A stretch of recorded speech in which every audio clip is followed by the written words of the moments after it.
Rock and roll Chicago, rock and roll Chicago, my hometown. Well, I was born in the city, gonna rock your city, Chicago. Chicago rock and rollers are the best year I'm around. Hey, this is Paul Martin And Ray the Roadie. for the Rock and Roll Chicago podcast. How's it going today, Ray?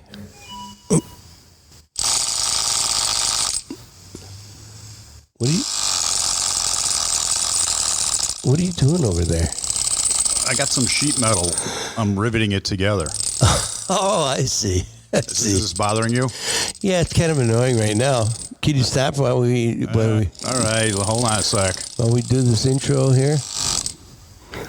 Okay, I'm done for now. That was your rivet gun? That was my rivet gun. I see. See how nice my sheet metal looks? Oh, yeah, it looks great. does. It's nice and shiny. It's shiny. It's held together Yes, with rivets. with rivets. Yeah. That's right. Okay. There used to be a cartoon thing in the paper. It was like a dog named Rivets. Really? Yeah. And what was that about? About a dog. Oh. About a dog's name was Rivets. Okay. So, I haven't read the paper in years. no. No. Well, surprised you know how to read. I'm surprised, too. So what's going on? But you know what? I can write in cursive. Oh, so can I. So Ask some I got kids- that going for ask me. some people nowadays, like, what's that? Yeah. What's that? So how's your health is good? My health is fine. Thank you. Yeah, me too. Yeah. Me too. I'm still chugging along. We'll doing nothing. Everything's closed. Everything's. I've got plenty of toilet paper. Do you? Yeah. Awesome. Yeah. I finally found a use for all my mismatched socks. There you go. That's a good idea. Yeah, just wash them. Yeah. Use them over and over again. Okay. So who we interviewing this week? I forgot now. You know what? The odd thing is, it's Rosie and the Rivets. Oh, Isn't that's that ironic that I was riveting and Yes, you're sheet metal. and I understand you find me quite riveting too. Yeah. So Yeah. but yeah, we met with Rosie and with Frank. And, Frank and Nino, right? yeah, Frank and Nino. We had a nice talk with them and about their band And Christine, actually, a.k.a. Rosie. AKA Rosie, yes, for some people out there, but. Yeah. But yeah, we had a nice talk with them, and let's see what they have to say for themselves. Let's go and do it. Okay.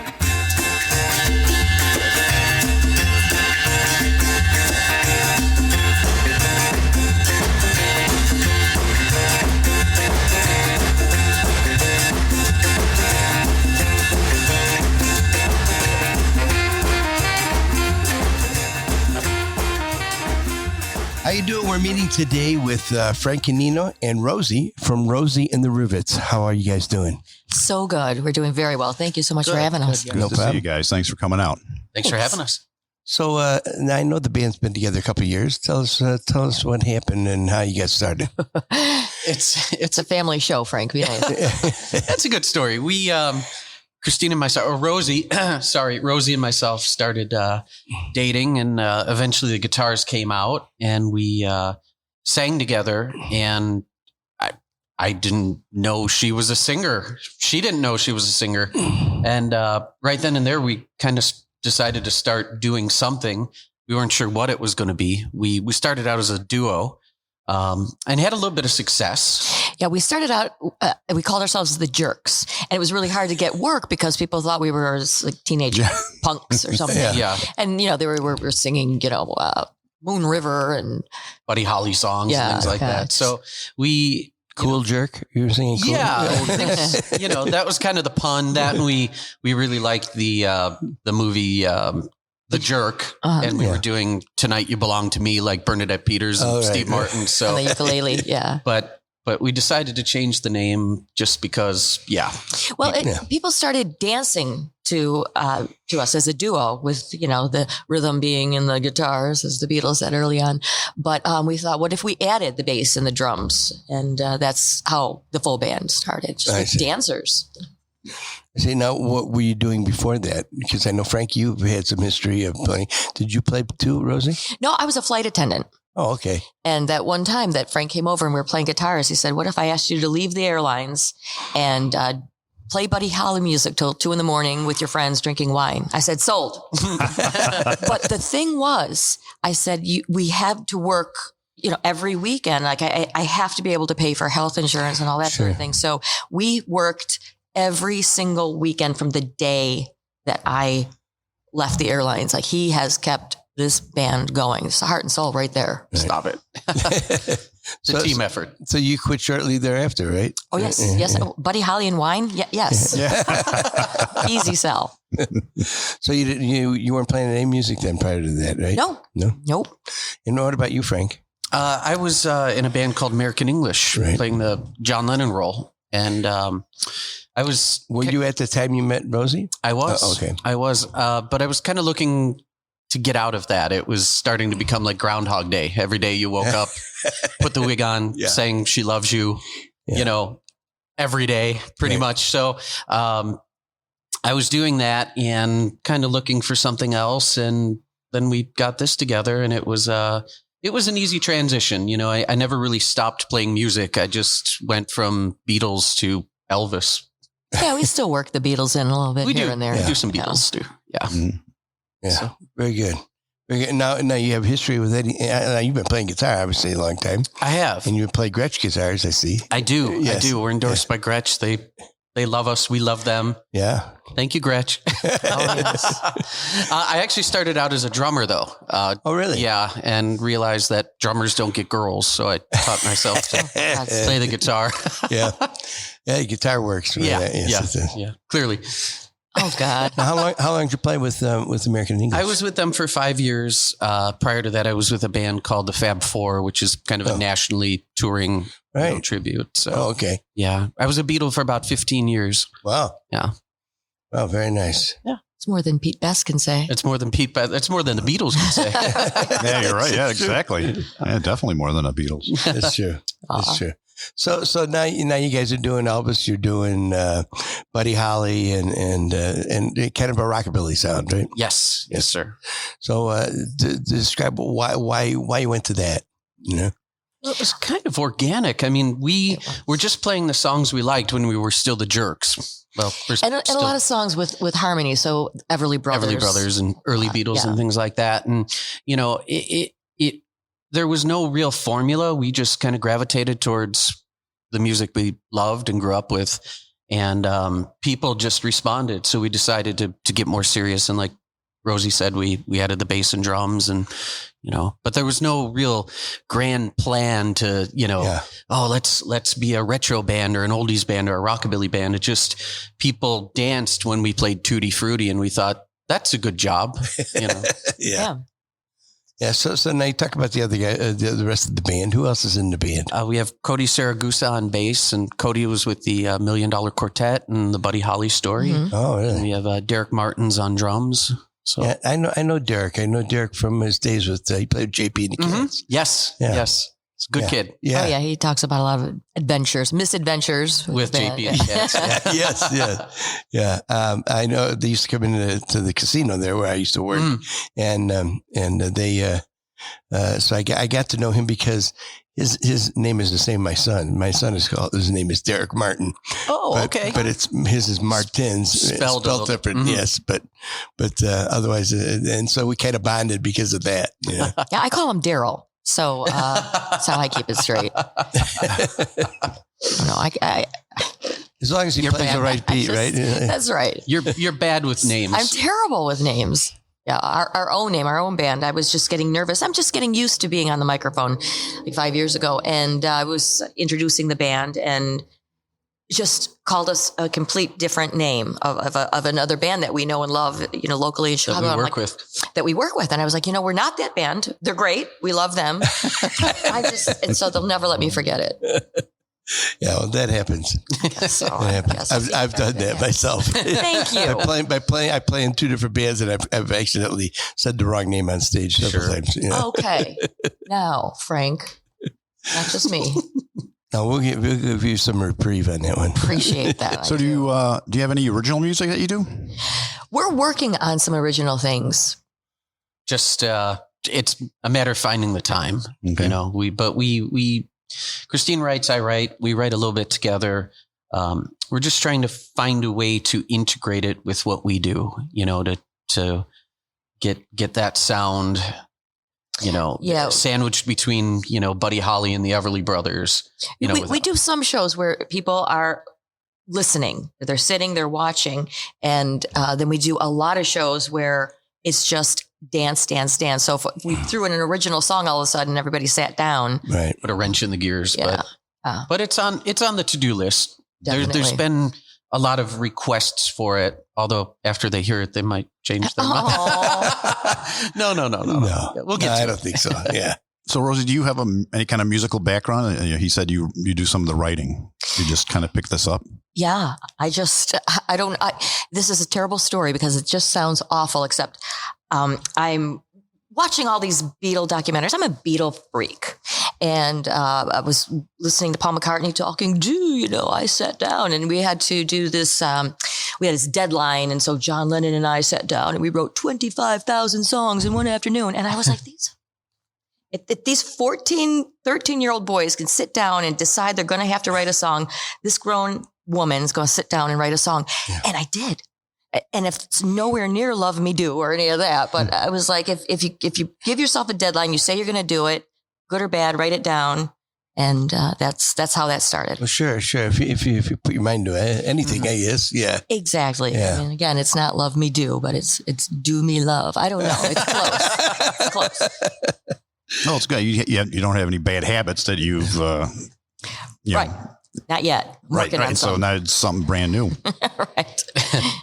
Frank, have you had any other writing with any other bands or? Not really. No. I've done a lot of recording. Bands would call me in to play guitar or drums earlier on, sure. but not really. I would collaborate, but nothing of note. I started really early in doing the Beatle gig. I was about 19 when I basically quit college and started touring the world as a Beatle impersonator. So that's taken up a good chunk of my career until we got Rosie and the Rivets going. Okay, so this is all new to you too? This is pretty new to me as well. Yeah. Mm-hmm. So now when did you start playing guitar then? I was about 18, 19, okay. I was a drummer before then. Right. I still am at heart. I'm still tapping, driving everybody nuts. Oh, God. I look at drums. I'm on Craigslist looking at drums, Oh, really?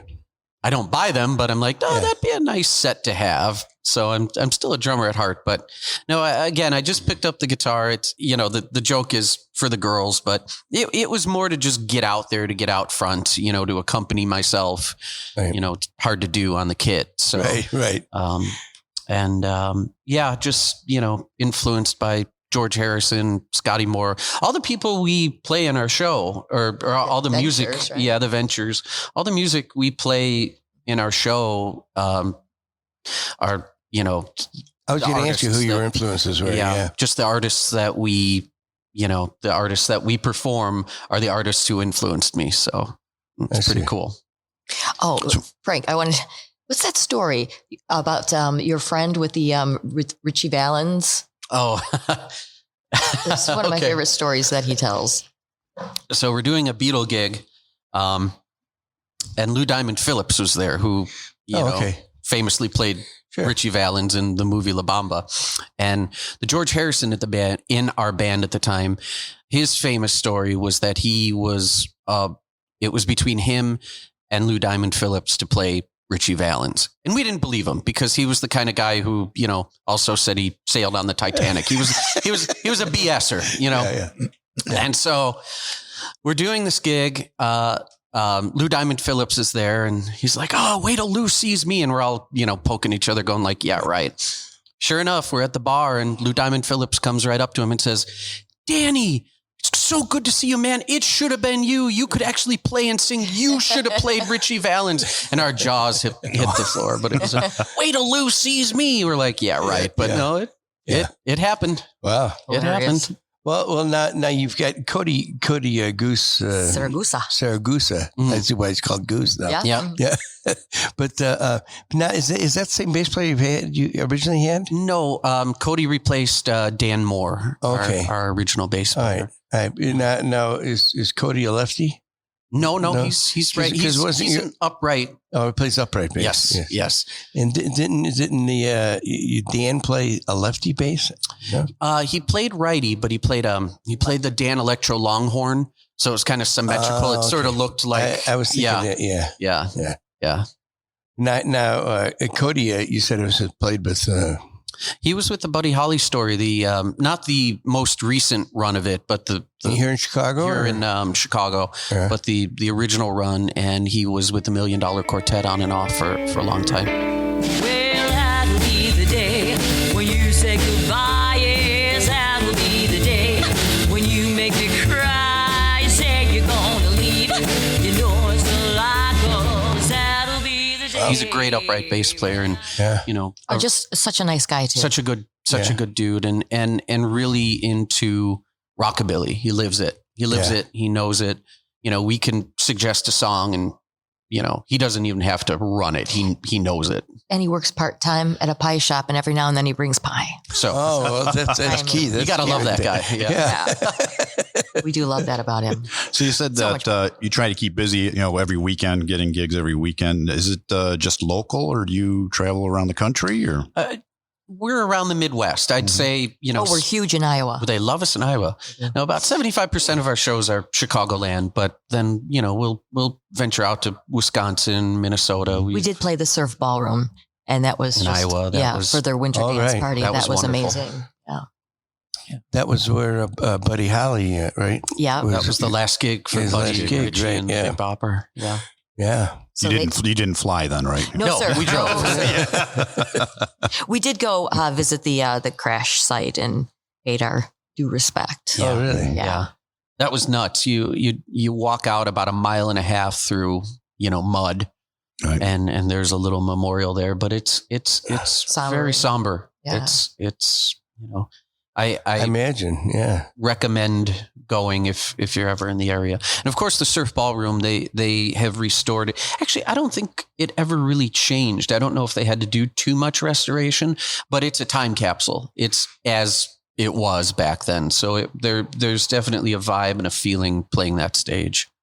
Yeah, I imagine it's pretty exciting too. Yeah, it was huge. Yeah, while I was on stage, just tears were in my eyes, and there were pictures of Buddy Holly and Richie Valens, the Big Bopper, and just everybody out there dressed retro, for the dance party. It was. Where's that at now? It's Clear Lake, Iowa. Oh, okay. Yeah.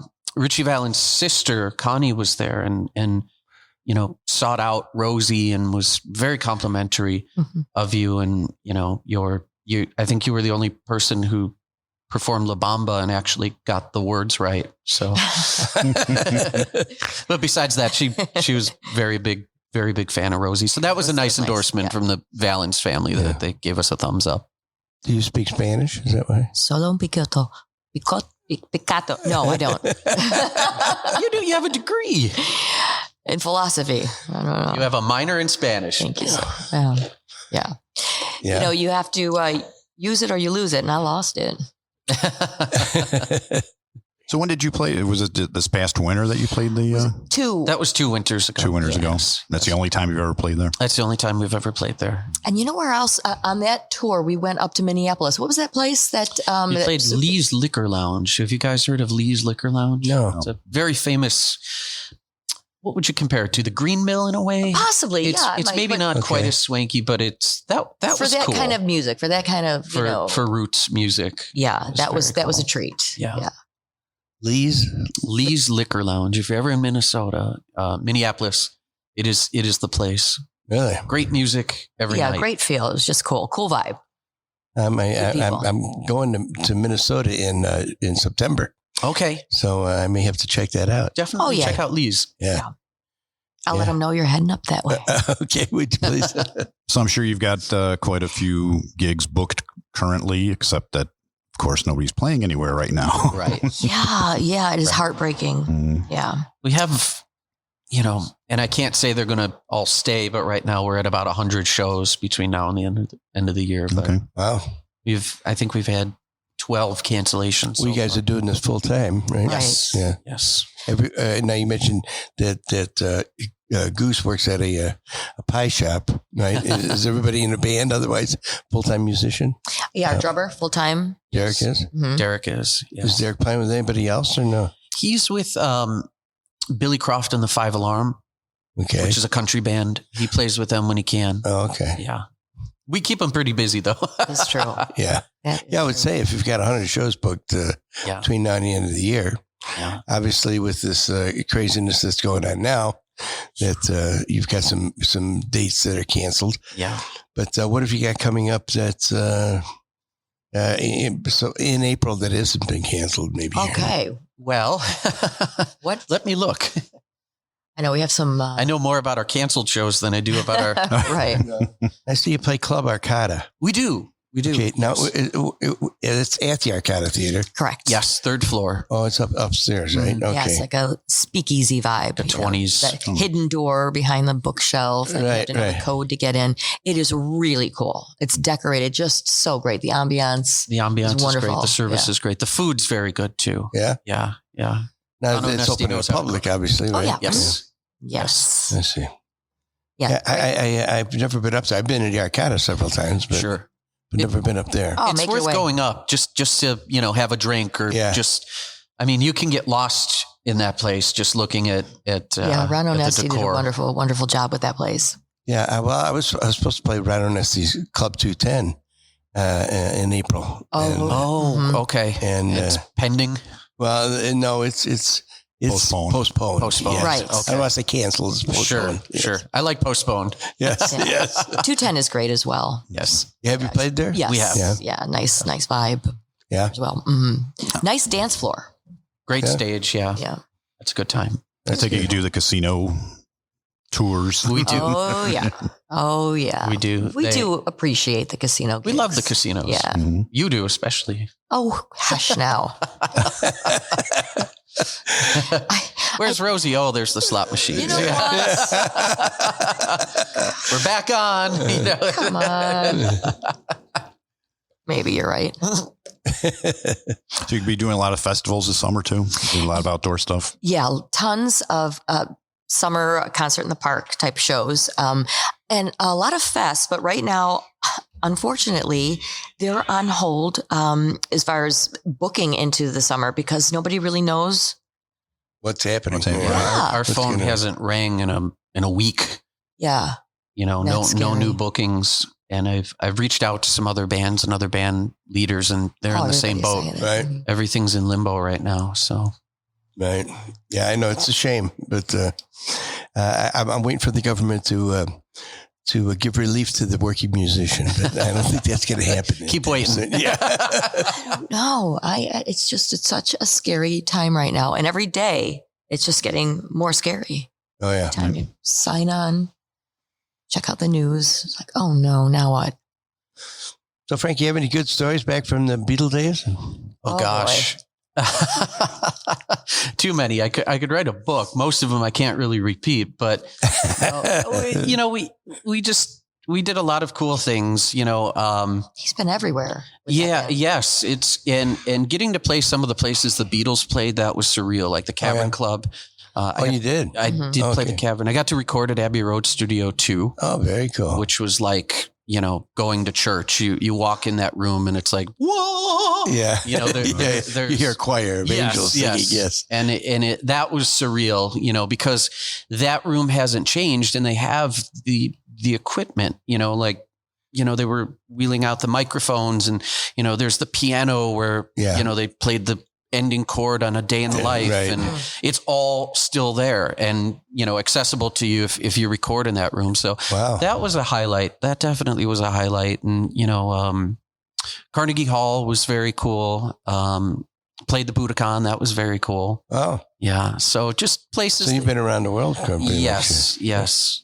yeah. That with Fab Four? That was with the Fab Four mostly. Yeah. A couple things with American English, but the Fab Four. And I was with a band. First Beatle band I was in was a local Beatle band called British Export. That's where I got my start, which I think they were British import, and then somebody left and had to change it to British export. But that's how I got, the band needed a John Lennon. I knew somebody in the band, a buddy of mine was playing Paul, and said, hey, you kind of resemble, try out for this. And, I was going to school. I was working at a jewel store. Yes. I wasn't The jewels. The jewels.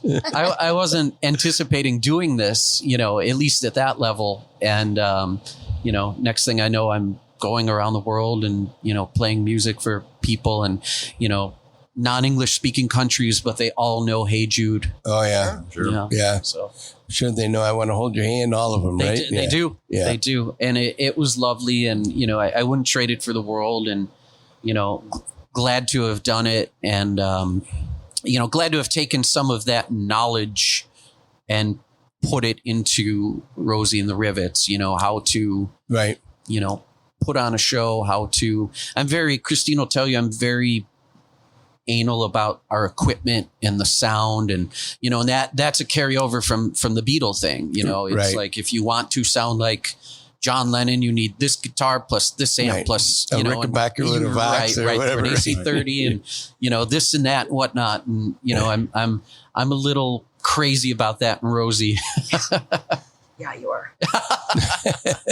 So It's okay.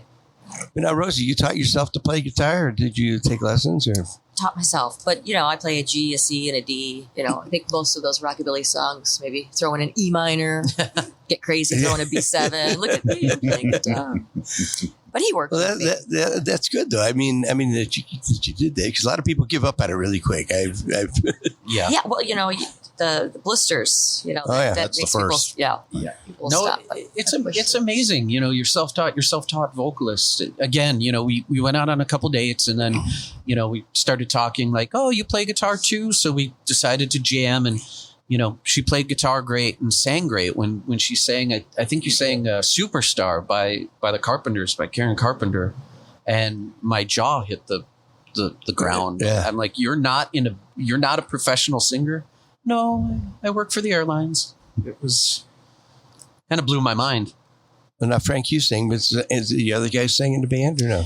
Backgrounds. Background. Yes. So gosh. everybody's. Yeah, our drummer keeps threatening that he wants to sing. I'm like, oh, boy.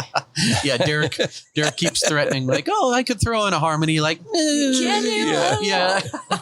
Hey, give the guy a chance. You never know. Oh, yeah. for sure. Yeah, give the drummer some. Yeah. He's wonderful. We love him. Drummers aren't supposed to sing though, but but if they can, I suppose you got to let them. Exactly. Yeah. Exactly. But so besides those other dates, we don't know what's going to happen here, right? No, We don't. Fingers crossed. One day at a time, Yeah. Yeah. But then we get to do fun stuff like this, so we do appreciate it. That's nice. Yeah. Yeah. I think, the house is going to get very clean. I think that, all those things that we have not had time to do because we're working suddenly, You can spring cleaning. you can handle Mount Closemore in the corner there, Frank's. Oh, Yeah. nice. Calls Mount Closemore. my That's- I like laundry that. pile is I Mount like that. Closemore. I like that. Apparently. Uh-huh. I like that. That's good. I can use that on my kids. Yeah. So how do we find you social media wise, or We have an Instagram, which is Instagram/Rosie and the Rivets. And we have a Facebook page. If you haven't liked it, please do. And we have a website, which is rosieandtherivets.com. right? Has links to our CD, which is for sale. We do have a Oh, CD for sale. Oh, that's right. Let's talk about the CD. Yes. We recorded at Custom Recorders in Crete, Illinois. I don't know if you guys are familiar with those guys. It's the brothers from Iron Horse. They were, they still are. They're great rockabilly country band. They had some success on, America's Got Talent? Yeah, they were okay. finalists. And basically what they did is the funds that they got from doing that, they sunk into a studio in Crete. And they bought Crete, Illinois. They bought all vintage analog equipment. Oh, really? Oh, Everything. It's so cool. It's Yeah. so cool. Yeah. Really check it out because your mind will be blown. Talk Yeah. about stepping back in time. Everything. I mean, they have a plate reverb. They had to build Nice. a closet to put the Nice. big giant. They have everything. Tape machines and anyway, they're friends of ours, and we went there and recorded our record there and did it the old-fashioned way. No overdubs, no computers, no pitch correction. Just the whole band playing? Just the whole band, with maybe an overdub for the vocal. Right. We did one Christmas song on there, and I was singing it. I'm like, I just don't have the Christmas feel. So one of the brothers took out a Christmas tree, wrapped lights around it. And that was wonderful. Yeah, that was wonderful. That's cool. That's all you need. Yeah. Yeah. Now I see it says volume 2 though. Is there volume 1? There is a volume 1, which is out of print, but we intend to order another batch of those. I see. Yeah. And we did the same thing. We recorded both at Custom with Aaron and Carl. Right. So it seems that in the 5 years you guys have been together, you've been pretty busy doing that and playing quite a bit. Yeah. Right? Well, we have to. It's our job. There's no great mystery to it. Everybody says, well, wow, you guys are so busy, but it's really just to, pay the bills and live a decent life. We're so lucky. But we are lucky. Yeah. So I'm sure you do a plethora of different songs. Rosie, what are some of your favorites that you like to do? I like to sing the boys' songs, and some people will come up to me and say, you should change Run Around Sue to, Run Around Lou. I'm like, I'm going to sing the song as it was intended. So I like to rock out to the boys' song. I like Jailhouse Rock, it's one of my favorites to sing. But Tutti Frutti and Good Golly Miss Molly, I like to just scream those out. It's a lot of fun. And then I'll do Dream Lover and kind of take it down a little bit. And my mom's like, okay, good. There's one that you don't growl on. And Frank, how about you? It's funny you said you like singing the boy songs, because I like when you sing the girl songs. I like when Rosie does like the Shangri-Las and Walking in the Sand and Please Mr. Postman, the Marvelettes. I love that because, I obviously haven't been able to really do that before, being in a band with all guys. So it's nice to hear, those great late 50s, early 60s. Right, hear a woman's voice in this. Yeah. Yeah. And just really doing it justice with a lot of soul. He said that we would know he found somebody new. Let me think, what can I do? Oh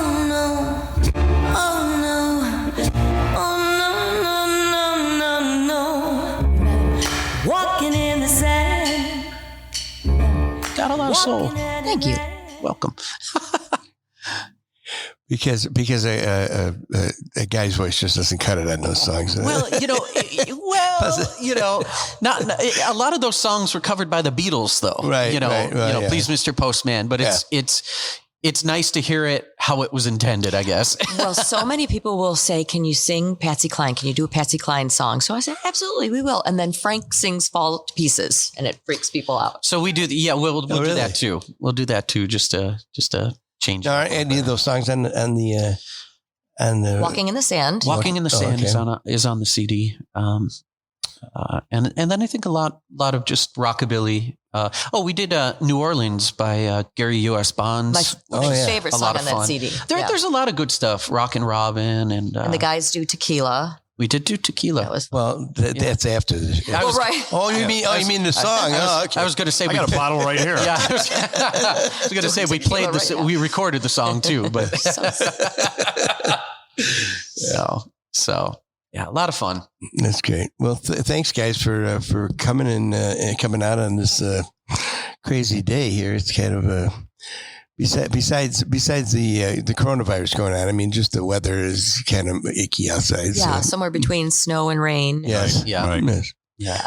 But we appreciate it. I appreciate having you guys out here. We appreciate Thank you so much for having us. Thank you. And come visit the museum or become charter members if you can. Absolutely. It's only $20 or $25, I believe. So that's wonderful. Absolutely. This place is great. Yeah. Yeah, it's going to be nice once it's done. So can't wait. Thank you very much. Thank you. I said, hey, yeah. I said, hey, yeah. Well, come on, everybody, take a trip with me, yeah. Down to Mississippi, down to New Orleans. Are you done yet? You still working on that? Oh, are you still here? Yeah. Oh, I'm sorry. Hold on. I'll stop. Must be one heck of a project you're working on. It is. Wait till I'm done. Is it stainless steel? It's stainless. That's why it's so shiny. It's going to be museum worthy. Oh, okay, good. Well, that's good because we're at a museum. That's true. We are. That's yeah. But that was Frank and Christine, aka Rosie, of Rosie and The Rivets, and it was nice to hear from them and talk with them and find out what they're up to. They've been together about 5 years, and it's been an exciting ride for them. They've been out in Iowa. They do a lot of the casinos. You're going to have to edit this. Where? Where have they been? The casinos. They do. They said a lot of festivals. Unfortunately, right now nobody's playing. But up in Wisconsin. Wisconsin, yeah, over by there. Yeah. Don't you know? So anyway, how's your project coming along there? You're going to be good for make it here at the museum here? Making something here? Since all the restaurants and bars are closed and there's nothing to do, I'm just going to keep riveting. Yeah, okay. That's very riveting. It is very riveting. Okay, well, thanks to Frank and Christine, a.k.a. Rosie, from Rosie and The Rivets for joining us. And what else? Be sure and listen. Be sure and share our podcast with all your friends. And thanks to the Illinois Rock and Roll Museum on Route 66 in beautiful downtown Joliet, Illinois, for providing us our wonderful studio space here. And don't forget to check them out on at roadtorock.org and sign up for a charter membership, and then listen to the roadtorockradio.net. That's the internet radio station of the museum, where they feature nothing but Illinois music. Lots of it. And then there's something else they do every Monday, isn't there? There is. There's our podcast every Monday at 6 p.m. At 6 p.m. every Monday. That's great. They feature one of our podcasts. So be sure and check it out. And thanks again for listening. And we'll talk to you soon. Talk to you soon.